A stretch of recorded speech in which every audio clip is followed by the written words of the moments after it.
The modern gym is a unique psychological space. We push our bodies to their physical limits, often shoulder to shoulder with complete strangers. Because we are all following the same schedule under the same fluorescent lights, our normal social defenses begin to drop. This diagram illustrates the familiarity heuristic. Recognizing the same face assigns trust based on repetition alone. For Nolan, that shortcut started with a request for a spot. Immediately, Josh attached himself to Nolan's workouts and DMs, enforcing a sudden, one-sided friendship. For a 25-year-old woman working out across the country, the fixation was entirely silent. She started noticing a man sitting on the equipment directly behind her. He never moved the weight stacks, he simply sat on the machines, mirroring her path across the floor, watching her through the reflections in the gym mirrors. And for two friends named Louie and Colton, the threat came from the outside. Colton's ex-girlfriend, Addie, knew exactly what time the two men got off work and exactly which building they drove to afterward.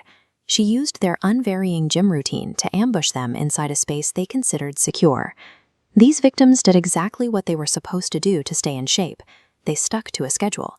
But by adhering to a strict, predictable daily routine, they unknowingly turned themselves into stationary targets for an obsessive mind. Once a stalker establishes proximity inside the gym, they move to the boundary breach. They force the interaction into a new, external environment to test how far the victim is willing to go to maintain social decorum. Josh tested Nolan by inviting him to a local festival, where his behavior immediately fractured. He cycled through high-pitched cartoon characters and deep, scratchy movie villain voices, shouting inappropriate comments at passing families. Later, he lured Nolan to a bar under the guise of the double date, a complete fabrication. When Nolan tried to leave, Josh dropped the act entirely, glaring at him with genuine anger. The young woman tried to avoid her watcher by shifting her workouts to 9 p.m. It seemed to work, until a Saturday night out with her friends. In the back of a loud, crowded downtown bar, she spotted him, a solitary figure in a dark jacket and a baseball hat, sitting alone in the shadows, staring directly at her. Addie's breach weaponized the public space itself. She marched straight into Lewis and Colton's gym, hovering inches away from their machines without using any equipment. Then she retreated to the women's locker room, loudly whispering and crying hysterically, so her instability echoed through the building.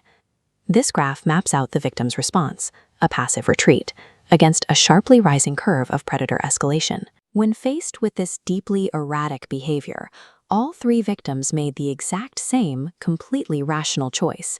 They tried to quietly back away. They ignored text messages, they changed their schedules, and they avoided eye contact. But obsessive fixations ignore standard social cues. An obsessive predator interprets a victim's withdrawal as a threat to their fantasy, which triggers the active hunting phase. Attempting a quiet exit only backfired. By refusing to appear rude, the victims inadvertently invited these predators to step out of the gym and directly into their real lives. The pretense of an accidental shared schedule was over. The boundary testing was done. The stalkers were now actively tracking their targets.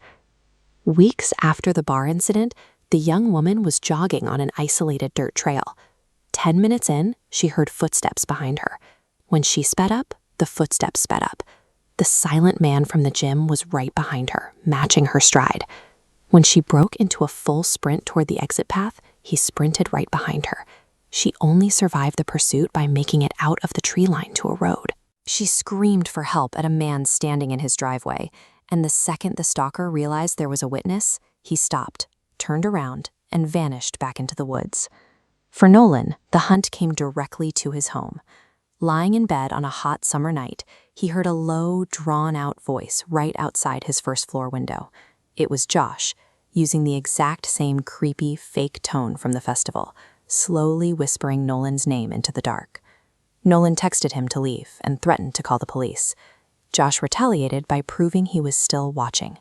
A few weeks later, Nolan walked out to his driveway to find a clean, deliberate slice in the sidewall of his rear tire. Addie's escalation was explosive. Around 11:30 at night, Louie heard knocking on the windows. Then the front doorknob began shaking violently. Out in the pitch black, Addie was laughing hysterically. Louie's phone buzzed with a text message from an unknown number, a photo of Addie standing outside, holding a knife. The police arrived in time to arrest her in the grass, but the damage was already done. The stalkers had shattered any illusion of safety, proving that a threat born near the freeways can easily follow you to your front door. Surviving the hunt requires an expensive and exhausting overhaul of everyday life. The victims canceled their memberships, abandoned their preferred gyms, installed motion sensors and cameras, stopped going out late, and constantly altered their driving routes just to make sure they weren't being followed. The heaviest toll is the psychological scarring. The comfort of a normal, boring routine is gone, replaced by a permanent state of hypervigilance. Every shadowed corner or misplaced car on the street triggers an immediate spike of adrenaline. You have to be incredibly protective of who you grant access to your daily schedule.